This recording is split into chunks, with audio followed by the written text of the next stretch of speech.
I have never been more wrong about anything than I was wrong about Oklahoma, Nebraska. I was way off. I saw the line. I said the line doesn't make sense. Therefore, I'm going to go with Nebraska's side. And that was wrong. That was dumb. And it wasn't wrong for the reasons you're thinking. A lot of people would say, yeah, you were wrong. Nebraska's not any good. Nebraska's this. I knew Nebraska wasn't any good. I just thought the spot was going to illuminate them and bring them up, but it didn't. But I wasn't so much wrong about Nebraska because that would be an easy cop-out way to go. I was mostly wrong because I was wrong about Oklahoma football.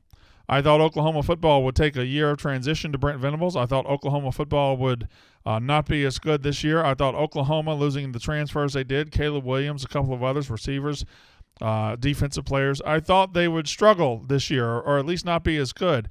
And what I saw out of Brent Venables the other day, and you can say they were playing a bad team, and they were, but what I saw was a team that is a lot different than the Lincoln Riley teams. Gone is the defensive sloppiness. Gone is the poor tackling. Gone is the lack of attention to detail on defense. This is not a team that is going to give up a lot of stupid plays, a lot of soft plays on defense. That's been eliminated. This is a team that the first guy to the ball usually makes a tackle. This is a team that is on their P's and Q's defensively. Offensively, you know they're always going to be good at Oklahoma because they get incredible recruits, skill player, quarterback, whatever.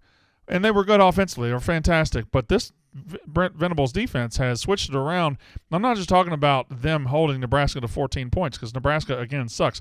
But if you know what you're looking at, it's obvious this is a different team on the defensive side. So I was wrong.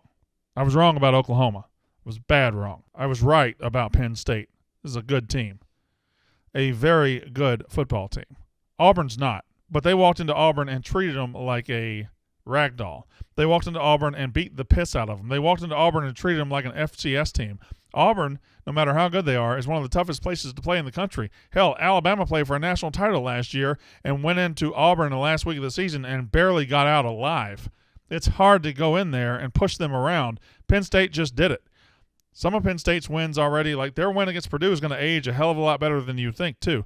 Purdue is not a bad football team. They're 1-2 after a road loss to Syracuse at the buzzer and a loss to Penn State at the buzzer. Purdue is going to age very well for Penn State.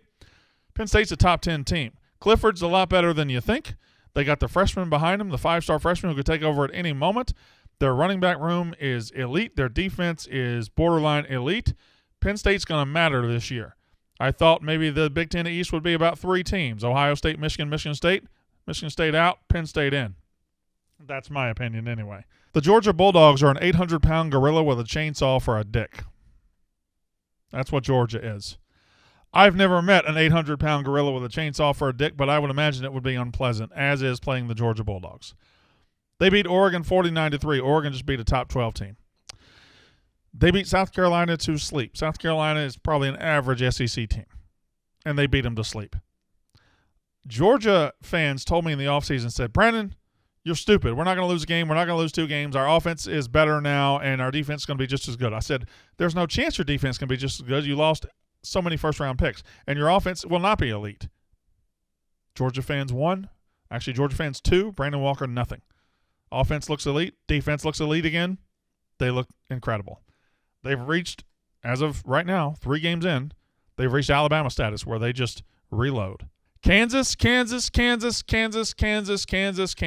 if you are the owner of an AP vote and you didn't vote Kansas in your top 25 this week, shame on you. You're an asshole, and you don't deserve your vote. Because Kansas is 3-0.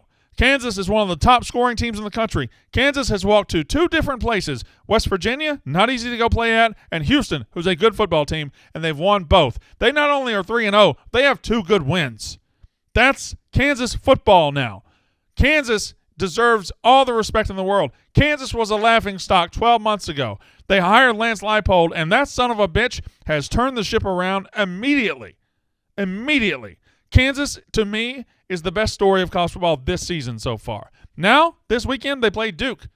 3-0 Kansas, 3-0 Duke. Who had that on their bingo card? Also, why are you playing bingo? Max in Cleveland. Go ahead, Max. Hey, Brandon. I just wanted to know why you were singling out Michigan for having an easy schedule, and Oklahoma, USC, and Clemson also played nobody, and Michigan historically plays tough 9. Time. Say those teams again. Oklahoma, okay, Clemson, and USC. Well, Clemson plays a Power 5 out-of-conference team in South Carolina every year. They struggled. Okay, that's fine. USC plays Notre Dame. And then who's Oklahoma? I mean, Nebraska is at least attempting to schedule a game. You motherfuckers scheduled Hawaii, UConn, and Colorado State, and you want to say, well, what about this? What about this team? What about that team? What about that team?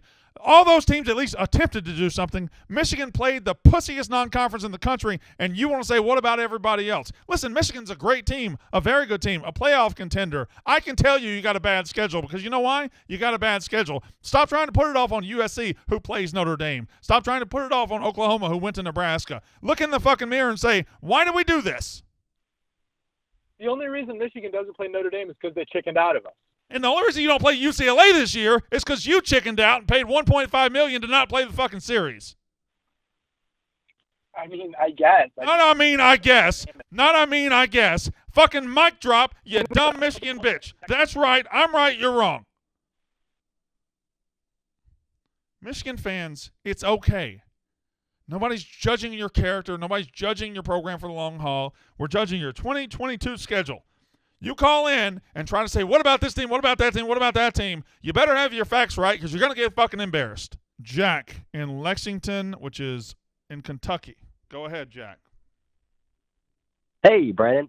I'm just trying to figure out what Will Levis and the Kentucky offense has to do to gain your respect. I mean, is it going to be at Ole Miss? I know it's not going to be against South Carolina. I know it's not going to be against your 3-3 Mississippi State Bulldogs when they roll in here. What do they have to do? When do I get to call you back and tell you how wrong you were about Will Levis? Is it going to be Halloween after Tennessee? Well, I tell you what, I don't think he needs to be 109th in the country with 4 interceptions through fucking 3 weeks of the season against bad football teams. I don't think you're going to impress me with a QB rating that's 74th in the country of 53.3 against a schedule that has been a joke so far. I don't think being 22nd in the country in yards is going to impress anybody. So what do you think? When do you think he's going to impress me? When is the light bulb going to go on for Will Levis? You guys have him as the number 1 pick. You have him as this. You have him as that. All I said was you have a good program with a quarterback you're overrating. And you know what? You're overrating him right now. The guy's not been very good. He has not been very good. So to pretend otherwise is to lie. And I'm not going to do it. Other guys can lie to you, but Will Levis is not a great quarterback. Sorry it bothers you. We are set up for 10 years of Oklahoma and Oklahoma State being pussies. That's what Texas and Texas A&M did. A&M left for the SEC, and Texas A&M acted like, oh, my God, we can't play. There's no way we could play. We can't figure out these contracts. If you want to play, you'll play.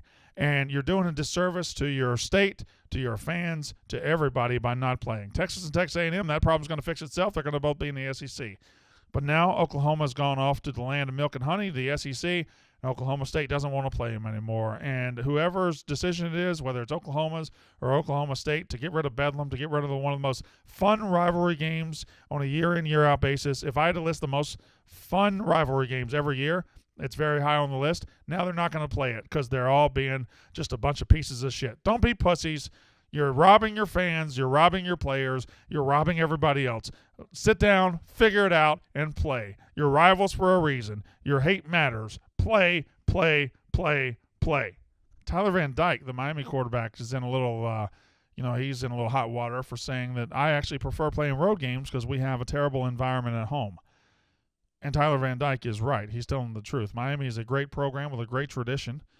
Great players, a great coaching staff, and they have no home field advantage. They play in a cavernous facility, don't have a lot of fans, not a passion. You go around this country and you see a lot of programs worse than Miami that have a hell of a lot better atmosphere in their stadium, and Miami doesn't have that. So if I'm Tyler Van Dyke, if I'm Miami's quarterback, I lament that. I hate the fact that I get to go to Texas A&M and they have 100,000 screaming people that want me to die, and I come to Miami and it's like the third quarter of a Dolphins blowout. That stinks. But here's the thing. College football fans are the least equipped in sports to handle truth. You can't say the truth about a college football fan's team. You just can't do it. I sat here last week and told you Michigan has a bad schedule this year, and they called me every name under the sun. If you say truth about any college football team and that truth isn't good, you are an asshole. You're a piece of shit. You are this. You are that. college football fans were the biggest babies on earth. And if Tyler Van Dyke, Miami fans, tells you that you're not giving them a good environment, get your fucking ass to the stadium and do it. Angelo Bosaki says something very interesting, and I think it's the dumbest excuse fans come up with. He says Miami's stadium is 2 hours from campus. Yeah, but it's in the middle of South Florida. It's like when UCLA fans say, oh, well, it's 45 minutes from campus. Students aren't the only ones that go to games. Plus, 45 minutes isn't that long to fucking go. It's a college football game. It's your team. Drive 2 hours. You got the fucking money. 2 hours from campus is not an excuse. That's an excuse for losers. If they move to Alabama's campus 2 hours from Tuscaloosa, you know what's going to happen? 9,000 RVs and 90,000 Alabama fans are driving 2 fucking hours together. It's going to be a crimson wave across the 2 hours. So don't give me that 2 hours from campus bullshit. Here are my 6 favorite plays on the Barstool Sportsbook app. My six choices here. I love Tennessee minus 10.5 against Florida. Tennessee's been waiting for a moment like this. They got Alabama coming up, and they're going to need to be undefeated when Alabama comes to town. But they got game day coming. They got Barstool coming. They got everybody coming. And this is the biggest game of the week. Everybody's going to be focused. CBS 3:30 game. It's Tennessee's spotlight game. Florida, also not very good. Anthony Richardson is terrible. This is a huge spot for Tennessee to make a statement. They can score. I like them to win by 3 touchdowns. Tennessee minus 10.5 against Florida. Iowa State minus 3 against Baylor. Baylor was ranked in the preseason. They're not that good. They lost a lot defensively. Iowa State has made the switch at quarterback to Hunter Deckers. They can score. They're not a bad team. They're at home. Iowa State minus 3 against the Baylor Bears. TCU minus 2 against SMU. This opened up an SMU line, but people saw what I believe I'm seeing. Sonny Dykes. What can get you fired at TCU very fast if you're Gary Patterson is to struggle and lose games to SMU. You can't do that. Sonny Dykes in his first year is going to understand that, and they're going to beat SMU on the road. I will never bet on Notre Dame again this year, and that means I'm betting on their opponent this week. UNC minus 2 against Notre Dame. Notre Dame can't score. UNC's big defense is big. Weakness is defense. I don't think it'll matter against this team. UNC minus 2 at home. This might be my favorite play. App State is coming off one of its biggest days ever. Game day, Hail Mary. The emotion of last week's going to be incredible. JMU is a very good football team. JMU walking into App State, and they're going to keep it within the number. JMU plus 7. James Madison plus 7 at App State. And last one, A&M Arkansas. Arkansas's quarterback isn't very good. They can run the football, but that leads to low scoring when they play a decent defense, and they're going to play a decent defense. A&M's offense isn't good at all. Arkansas's defense is very good. Under 48.5, A&M Arkansas. Ryan in Alabama, go. Hey, Brandon. First-time caller, and I'm an Auburn fan. And we know Brian Harsin's going to get fired now. I was in denial about it until this past weekend. Now it's as obvious as ever. Yep. And I'm already looking at, the next few, the next candidates coming out. And I keep hearing Hugh Freeze's name come up. And I know how you feel about him. But, nope. Can he be trusted? No. It's a decent hire, to begin with. But can he be trusted? No. I want to think he's learned from it. No, stop. Just stop. No. Hugh Freeze will never get an SEC job again. He'll never get a Power 5 job again. Hugh Freeze looks and sounds good. And then you realize at some point during these interview processes, there has to be a background check. And Hugh Freeze will never, ever pass a background check for an SEC job again. He cannot be trusted. No. If Hugh Freeze were an option for Auburn, Brian Harsin wouldn't be there. They'd have hired him 2 years ago. It made sense then. So if they didn't hire him then, why would they hire him now? Matt Rule is your guy at Auburn. I didn't even think about him. I'm a Panthers fan as well, so that kind of works out. But I think he's definitely more fit for college than the NFL. He is a college coach, and I think he is heading back to college as quick as he can get there. And Auburn seems to me to be a soft landing spot because that's a hell of a job. If you can play the politics game, you can succeed there. The problem is it's probably the toughest politics game in the country to play. 888 Stool 22. We go to Trey in Athens, Georgia. Hello, Trey. What's up, Brandon? So I was going to ask you to talk me out of laying the hammer on Tennessee minus 10 or 11 this weekend. but you said that was one of your favorite plays, so I'll be riding with that. So I'll go to throw all of your preseason takes out of the window and give us your top, your 4 playoff teams as of right now. If you had to pick 4, Okay. let's hear it. I'm ready. Georgia, Ohio State, USC.